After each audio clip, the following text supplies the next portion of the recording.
Hey everybody, it's Rabbit. Welcome to the channel, and today we're going to be finishing up our video series on the Merkava family of tanks in the Israeli tech tree. If you haven't seen part 1, feel free to check that out because we will be calling back to some parts of that further on in this video.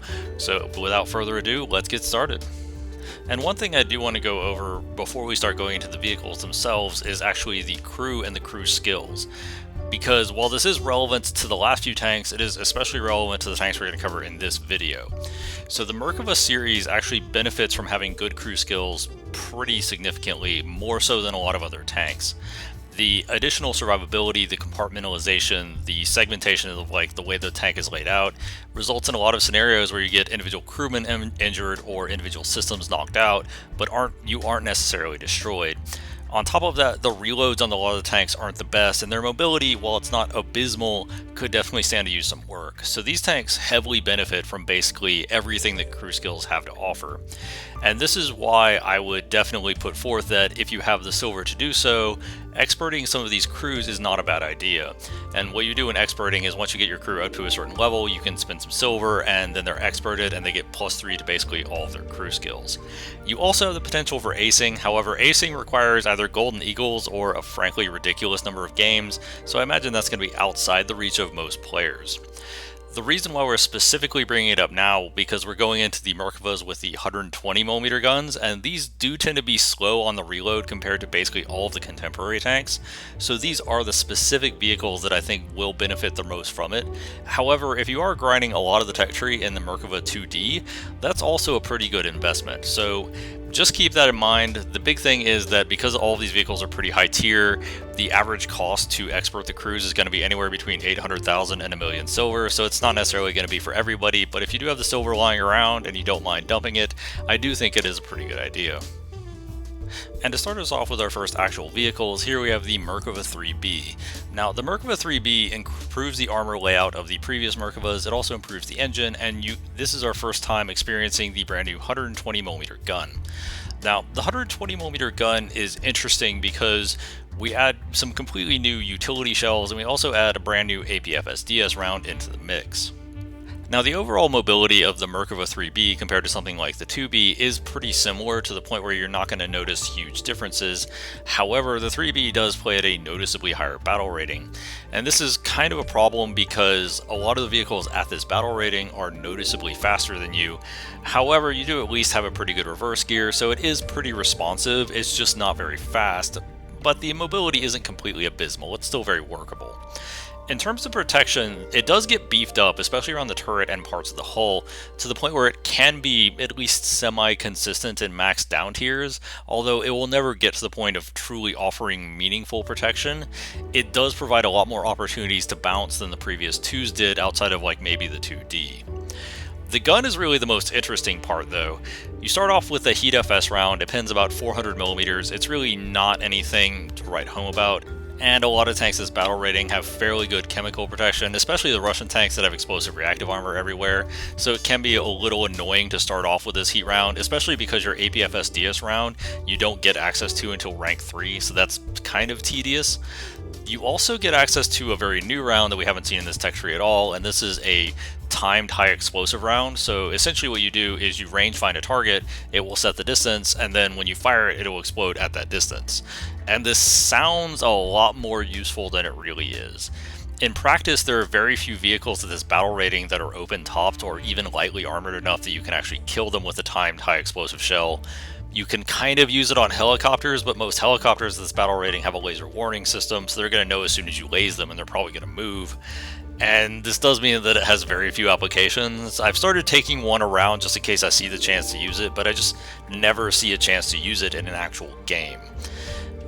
You can use it as a normal high explosive round, but at that point it's not doing significantly more than just taking a heat round out. Your rank 3 APFSDS round, however, this is something pretty special, at least for a tank of its battle rating. This is the M322. It has a maximum penetration of 589mm, and that is essentially a top tier shell. There are top tier tanks that do not have shells as good as M322. And this is really where we get to the crux of the Merkava 3B and what has made it one of the more annoying tanks for Gaijin to try and balance. It has just enough armor that when you're in that max down tier, the enemies can kind of struggle with you, but your shell doesn't struggle with anything. You can fight the best tanks in the game and have a reasonable chance of winning. And this puts the Merkava 3B in an odd spot because while it can't get to spots consistently to abuse them, it can be very annoying to kill and to deal with, especially because even if the enemy can bypass its armor, it does have that obnoxious internal compartmentalization that makes it hard to damage. And this has led to the Merkava 3s being moved up in battle rating no fewer than 3 separate times, 2 of them because it was simply overperforming. These are probably the closest the Merkava family has ever really gotten to an S tier. And overall, even at their current battle rating, they still see enough down tiers to perform pretty well, and a lot of it is down to this shell. And the max down tier, the armor is effective enough for it to be useful. In the max up tier, the shell still allows it to basically deal with anything you fight, whether it be an Abrams, a T-80, or a Leopard 2. And this leads to an interesting element in that the Merkava 3B has the Merkava 3C folded with it. Both tanks have the same weight, mobility characteristic, top shell, and the same modules. In fact, I'm not really sure what the difference is. I tried to look through them to see if I could find one, and even spading both of them, I didn't notice anything. So the odds are good, you're probably not going to notice anything either. That being said, they're both very functional tanks, so it's not really that big of a deal. And this leads into another discussion about lineups. There are currently only 2 Israeli vehicles at 11-0, at least in the ground tree, and that is the Merkava 3B and the 3C. And even with only those 2 vehicles to spearhead the lineup and some vehicles supporting them, including aircraft and anti-air, I still find this is a pretty effective lineup. I still have good success with it. Honestly, if I had to pick my favorite vehicle in the Merkava line, it would actually be the Merkava 3s. Probably the C because I guess it's maybe better, I don't know. But anyway, I do find the Merkava 3s are probably my favorite vehicles because they do see a nice mix of down tiers and up tiers, so you're not constantly playing top tier, but you're also not constantly seal clubbing either, and they're just kind of effective no matter what you play them against. So overall, I think you should definitely go for the 3s, but if you don't, because they are on kind of an island where they don't have anything else around them, I would understand that as well. I don't think it's necessarily the wrong decision to skip over them, but I do think you should at least give them a shot. Next up, and these are some of the last vehicles in the line, we have the Merkava 4s, and we're going to start with the Merkava 4B. So big things to note about the Merkava 4 and sizable changes over the previous tanks. The first thing is the ready ammo stowage. So in the previous tanks, all of the Merkava 1, 2s, and 3s, the first stage ammo was actually basically in the middle of the tank, kind of in the floor for the loader to reach into. In the Merkava 4, it actually moves into the bustle and it's in a protected ammo rack, so it basically can't be detonated. Or it's if you do detonate it, it'll just do basically the same thing the Abrams blowout panels do, and it'll just cook off the ammo, but it won't hurt the tank itself. This is an interesting change because, again, it lets you carry more ammo. You can still carry about 20 pretty reasonably without a huge risk of ammo detonations, which is always nice. Another significant difference between the 4s and the 3s and basically all the other ones is that the 4s have a strip of composite armor running along the upper side of the tank. It's not huge and it's not going to be able to stop everything, but it does take a lot of opponents off guard and many people don't seem to know it's there. It's thick enough to stop most shells from things like autocannons, and at a sharp angle can even stop shells from things like the Leopard 2A6. So this leads to an interesting piece of advice with the Merkava 4 that it doesn't necessarily ring true for all the other tanks. If you're in trouble and you have to take a shot, you should definitely try angling it because most people don't seem to know that strip is there and it can easily eat some pretty powerful darts. Additionally, one other cool feature about the Merkava 4s is now not only do you have a reverse gear, but you go 64 kilometers an hour forward and reverse. You go at exactly the same speed in both directions. Now, all of the Merkavas previously don't really have obstructions on the back of their hull, so their turret has basically full depression over any part of the vehicle. So you can reverse into situations if you really want to. However, the Merkava 4 is up this to an entirely different level because you have the same speed and the same gears in reverse that you do in forward, and you can shoot over the back just as easily as you can in the front. This makes them effectively an ambidirectional vehicle, and you can engage opponents very easily, front, left, right, back, doesn't matter. And this is really useful in urban environments, or if you're in like working a hillside and you have to go back and forth from one part to the other very quickly. It's very useful because you don't have to worry about reorienting your vehicle when you get to a new part of that location. So overall, I think the Merkava 4s do bring a lot to the table in that regard. They also feature the 120, which is, you would be familiar with this from the Merkava 3s. The 120 has the same utility shells in terms of the Heat FS round and in terms of the timed HE round, which is still questionably useful at this battle rating. And lastly, all Merkava 4s feature a high-quality commander's thermal imaging system that you can use to quickly sweep across the battlefield without having to traverse your turret, which is always nice to have. And this leads into one of the differences in firepower between the 4s and the 3s, is now your max shell is the M338. The M338 has a maximum penetration of 611 millimeters, which is good but isn't world beating. That's only about 20 millimeters plus or minus compared to the last shell you had, and the previous shell is now your rank 1 Sabo. This, combined with the fact that you get smoke grenades from the word go, means once you research your rank 1 Sabo, and then you also research parts and FPE, you're actually in a pretty good spot. You have smoke grenades, you have a dart that can kill anything, you have parts, you have FPE, you're good to go.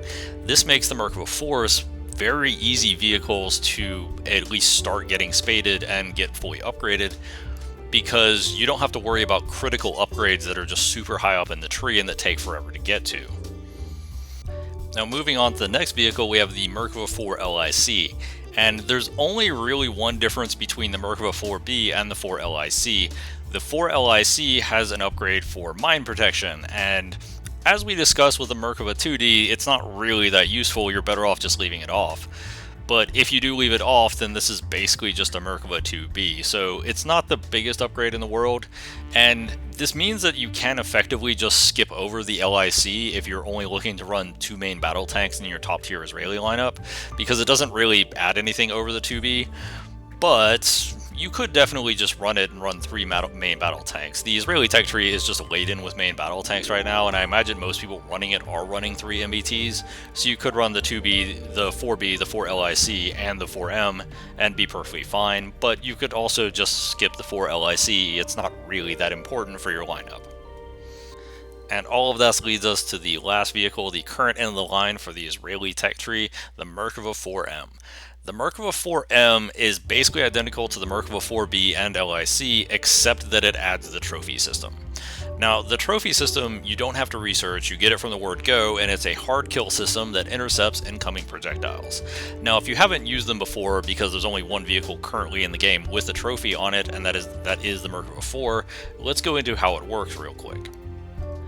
So every hard kill system is going to have a certain number of launchers, and each launcher will have a certain amount of ammunition that it can use to intercept incoming projectiles. In the case of the trophy system on the 4M, you have a launcher on either side of the turret, and each of those launchers has a total of 3 rounds that it can use to try to intercept incoming enemy rounds.